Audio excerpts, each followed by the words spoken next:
कुठंतरी आम्हाला 25 वर्ष होतात, 20 वर्ष होतात आणि सरकार कुठलाही निर्णय आणून आम्हावर लागतं की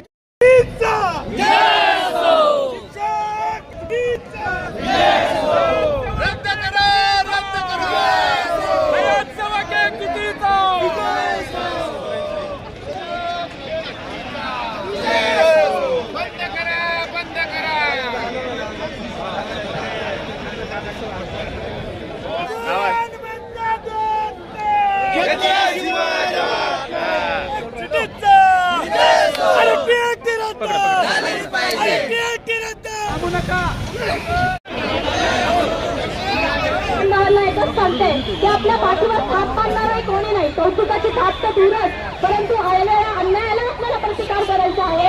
अहो, ज्यावेळेस कोरोना सारखी महामारी आली त्यावेळेस आरोग्य विभागाच्या बरोबरीने उभा होता तो फक्त आणि फक्त शिक्षक प्राणी, ज्याला कुठल्याही प्रकारचं टेक्निकल नॉलेज नसताना, वैद्यकीय क्षेत्रातलं कुठल्याही प्रकारचे नॉलेज नसताना त्याच्या हातात दिलं गेलं थर्मामीटर, ऑक्सिमीटर. त्यावेळेस जीवांचा प्रश्न आपल्या हातात दिला गेला तेव्हा या सरकारला विश्वास होता या शिक्षकांवर. तेव्हा नाही यांना प्रश्न पडला. अनेक निवडणुका घेऊन आज ज्या पदांवरती तुम्ही पदं उपभोगत आहात ती पदं देणारे आम्ही शिक्षक आहोत. रात्रंदिवस आम्ही लागतो, DLNची कामं करतो. सुधार नोंदवण्यासाठी तुम्ही आज सांगताय साहेब.